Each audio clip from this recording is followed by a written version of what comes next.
Nilsen was to face the first of many murder charges. I remember when he appeared at Highgate Magistrates Court, because we all got a good look at him.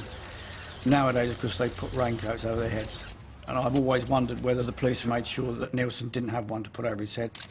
He declined to have a blanket put over his head. He totally refused. He said he had nothing to hide, and he wanted to go out, and if he was photographed, he was photographed. It was precisely 10 o'clock when Dennis Andrew Nilsen was led into the dock to face the bench of 3 magistrates. The charge, a single charge of murdering Stephen... The television was going on in the background, and I looked across and said, my goodness, that's Des Nilsen. I used to work with him.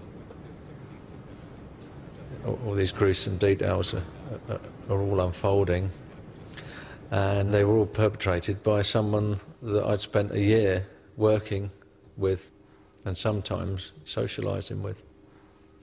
And it was very difficult to put the two together.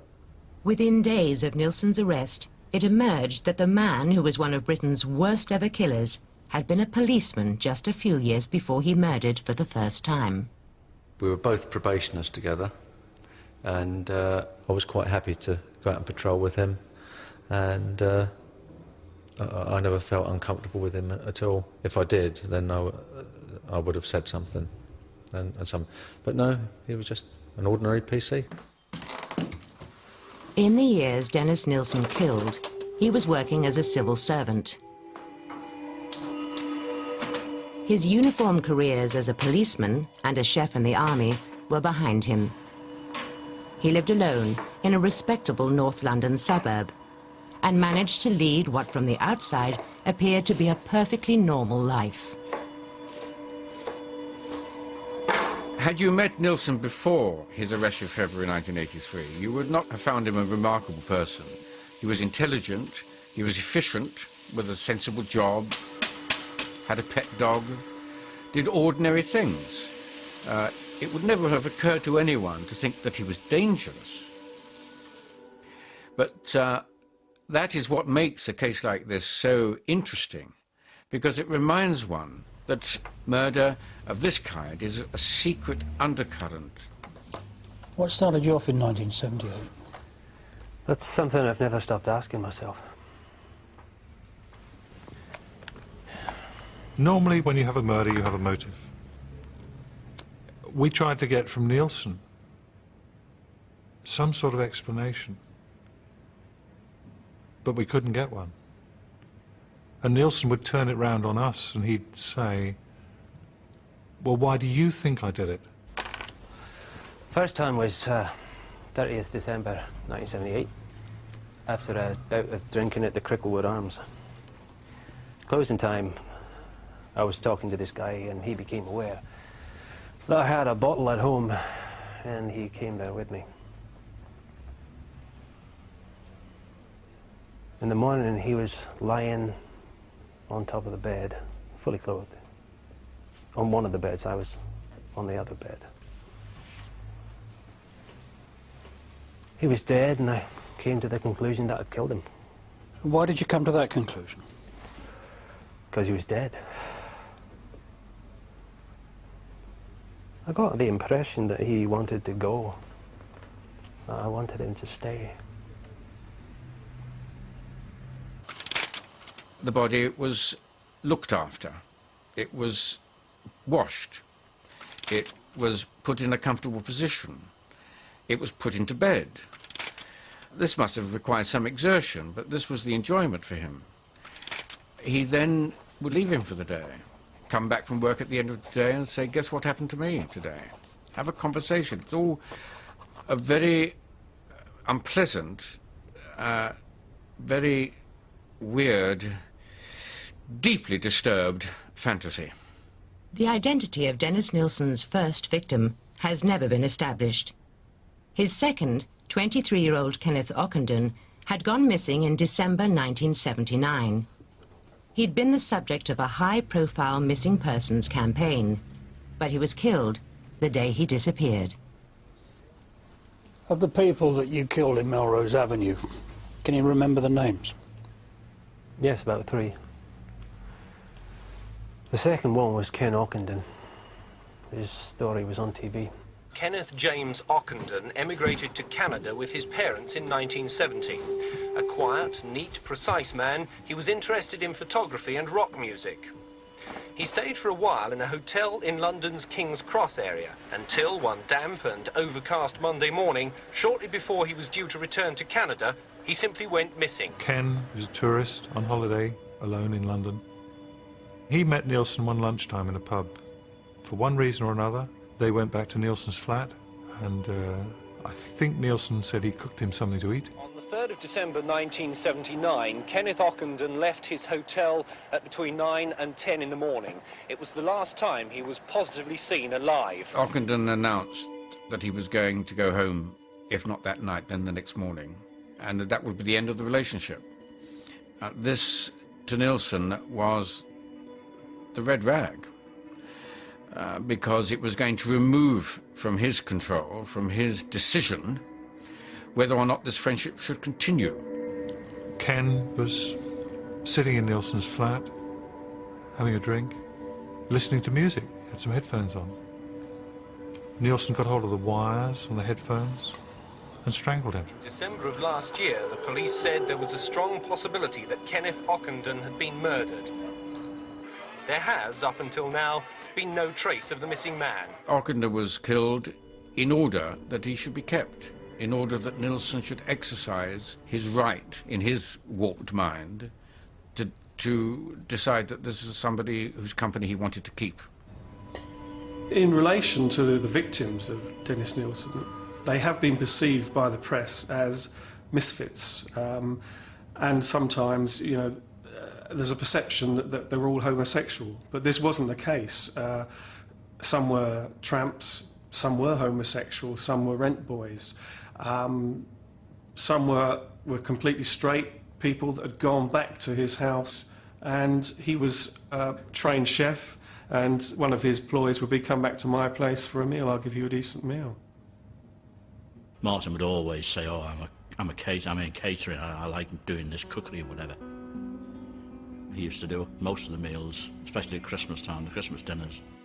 Martin Duffy was Dennis Nilsen's third and youngest victim. He met his killer on a train to London in May 1980. He was only 16 years old when he died. Nobody bothered whether they went missing or not. That was what Nilsen said. They don't care about them. Nobody's bothered them. They don't even look for them. How did he know? Did he know that I spent 2 years trying to find traces of Martin? Remember, on what would have been his 18th birthday, I bought a birthday card and I sat in a cafe downtown and wrote on it as though I was talking to him. It's your 18th birthday. If this ever finds you, then, you know, where have you been? How are you? Whatever. And all that. It's just something you did just to do something, I suppose. Everybody seems to lump them all together as homeless drifters, homosexuals, rent boys, the meat rack in London. All these phrases come trotting out again. And you think, what the hell? What? Why? Why me? Martin Duffy was one of only 4 victims whose full name Dennis Nilsen remembered. The police had to find other ways to identify the remaining 11. They spent much of the next year trying to turn the numbers on their victim list into names. And they delved deeper into the incredible background of their serial killer. Dennis Nilsen couldn't remember the names of most of his victims. The police were able to uncover the identities of some, but to this day, 8 of the men Nilsen claimed to have killed and burnt at Melrose Avenue remain unidentified. The evidence from Melrose Avenue consisted of several thousand broken, charred, blackened fragments of bone.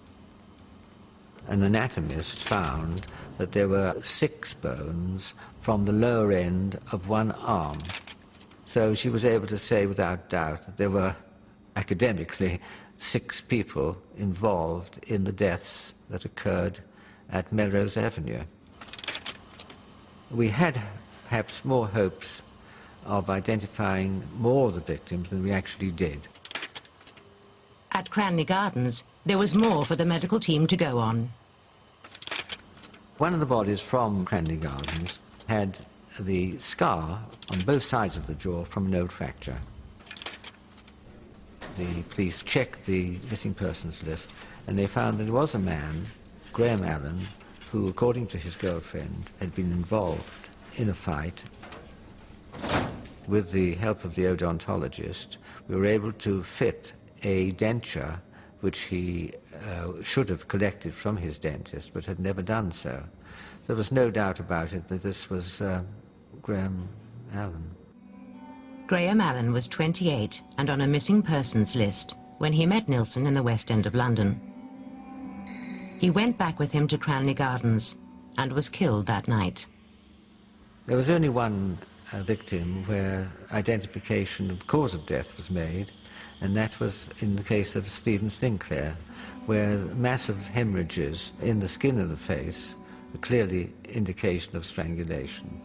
Stephen Sinclair was Dennis Nilsen's last victim. He was jobless, homeless, and 20 years old. He was murdered just a week before Nilsen's arrest. We had to take Nilsen's word for it that he'd strangled his victims. Nothing that we could find would identify the trigger for that act. Nilsen told us quite frequently that the combination of alcohol and music would put him on a high. Whether the combination of alcohol and music triggered the killing, I'm not so sure. Can you tell me what happened when you got back to your flat? By then it must have been after 9. We sat down and started to drink. I was drinking whiskey and he drank lager.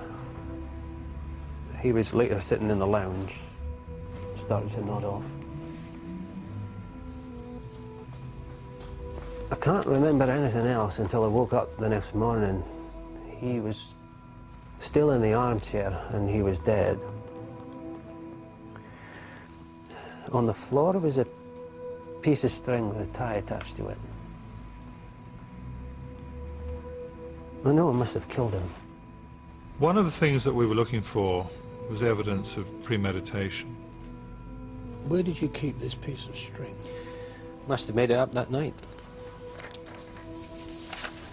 I'm going to show you Exhibit BL8.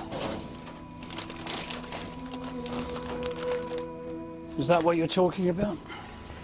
Yes. We thought we had some evidence of premeditation, but it was nothing that he had planned in advance of the encounter that evening. I think the tie and the string was something that he just put together there and then. It was just a sudden, impulsive act of killing. Are you a homosexual? No. For convenience sake, I am asexual. To relieve people of social responsibilities, I've said I'm gay. People ask me because I'm not married. In fact, people leave you alone. I thought I was gay. He did say, with reference to certain of the people who died, that they had beautiful bodies when they were corpses. And he admitted to me that he enjoyed the contemplation of that beautiful body. The question is still open. We'll not know. It is possible that he used the corpses for as sexual objects. Only he knows that. Nilsen told the police about a relationship he'd had with David Gallishan, who he'd shared the flat with at Melrose Avenue, shortly before he began murdering there. This home movie footage, shot in 1976, is a record of their 18 months together. Nilsen said the relationship was not sexual. It certainly became our impression that they were almost husband and wife, in as much that Dennis, I think at one stage, went to work and Gallishan would stay home and look after the flat. He did the garden, he had a pond put in. They were involved in buying the dog together, and it was almost like a relationship. Don't stand there with your hand on your hip, you're like a big poof. The home movie that Nilsen made was, again, a perfect example of somebody who is being in control at some point, Galichan is holding the camera,